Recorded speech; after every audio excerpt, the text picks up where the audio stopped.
बचपन से सुनी होगी कि बच्चे कई बार घर से दूर चले जाते हैं, बड़ों से दूर चले जाते हैं, और सुबह का भूला जब शाम को वापस आ जाए तो उसे भूला नहीं कहते। तो इस कर्मचारी संघ ने हमारे साथ वही किया है कि हम HKRN से लग के सब अपने अपने कार्य में व्यस्त थे, और कोई किसी यूनियन को नहीं मानता था, कोई किसी चीज़ों को नहीं मानता था, हम भी उनमें से ही हैं। तो इस संघ के जरिए इन्होंने हमें अपनाया है और हमें यहाँ बोलने का मौका दिया है, तो सबसे पहले इनको बहुत बहुत दिल की गहराइयों से धन्यवाद। और दूसरी बात, सारे साथियों ने, सभी विभाग के सदस्यों ने, सारे कर्मचारी संघ ने सरकार के बारे में तो बता दिया, लेकिन मैं अपने पंचायती राज विभाग के बारे में थोड़ी सी बात बताना चाहूँगा। और जो ये सरकार जो ये बात कर रही है ना, HKRN पॉलिसी, और जो महिपाल डांडा जी का बयान आ रहा है कि हमने तो किसी एक घर में चूल्हा जला दिया जी, उसको मत बुझाओ जी, हमने तो LEC पॉलिसी बनाई है, तो आप इसको HKRN पॉलिसी मत कहो, आप इसको कहो यूज एंड थ्रो पॉलिसी, कि हमने तो बात की जरूरत थी, हमने आपका यूज करा, बाद में आपको थ्रो कर दिया। तो इससे ज़्यादा हमारे से आप उम्मीद मत रखो। तो हम इनकी इस बात को मान लेंगे कि हमने इसी नीति से इन्होंने हमको लगाया था। और हरियाणा कौशल रोजगार में जब हम पंचायती राज JEE में लगे थे, तो पूरे पंचायती राज JEE में कोई भी ऐसे पुराने JEE, पुराने एक्शन, पुराने SDOs, इतने कोई भी सक्षम नहीं थे जो HCWP पोर्टल जो बना रखा सरकार ने उसको चला लेते हो। हम सभी वो साथी नए JEE थे जिन्होंने उस पोर्टल को चलाया और सरकार का इस विभाग को चलाने का काम करा। आज इस विभाग में जो पक्के JEE आ गए तो हम हटाने का रास्ता दिखा दिया। और रही बात जो है, सरकार डंकियां बजाती है कि हमने इतने रोजगार दे दिए और इतनी पक्की नौकरियां दे दी। 2019 JEE पंचायती राज मतलब जो विभाग की नौकरी थी, 1260 वैकेंसी आई थी, भर्ती का मैं भुगत भोगी हूँ, उसके वेटिंग मार्क्स पे था। ये तो वो सरकार और वो कमीशन है जो हरियाणा में सवाल पूछते हैं, बोले हरियाणा के राज्य में बहने वाली मुख्य नदी कौन सी है, और ये उसका गंगा उत्तर मानते हैं। यमुना का इन्होंने उचित खत्म कर दिया।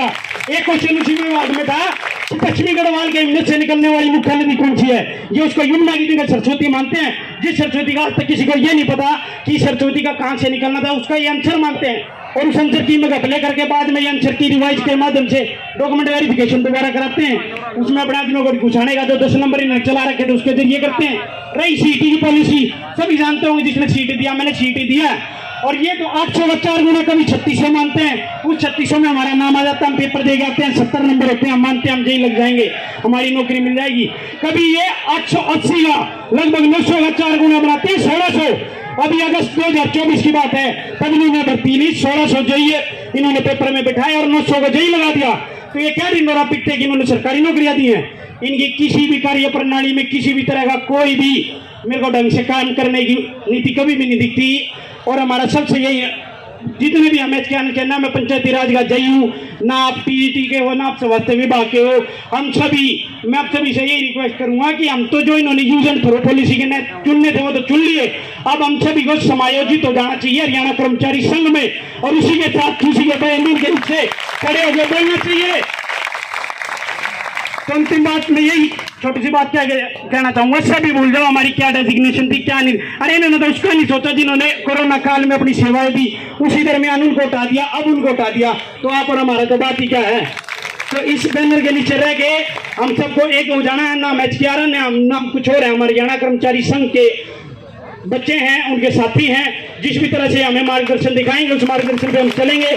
और रही बात, ये सिर्फ आजादी की लड़ाई नहीं है, जैसे ये कहते आ रहे हैं, हमें आगे के लिए जुड़ते रहना है इनके साथ, महीने 2 महीने में, 15 दिन में, 20 दिन में, जब भी हमें कॉल दे, चाहे हमें रोजगार मिले, चाहे हमें रोजगार ना मिले, या हमें आगे किसी और एडजस्टमेंट कर दे, हमें इस संघ का भूलना नहीं है। इस संघ के साथ इनके कंधे से कंधा मिला के, इनके पैरों के पीछे चल के इस संघ को और मजबूती देनी है, और अपने प्रति जैसे आज ही हमारे लिए आवाज उठा रहे हैं, उसी तरह से आगे जब हमारी नई पीढ़ी आएंगी तो उनके लिए आवाज हमें उठानी है। बहुत बहुत धन्यवाद।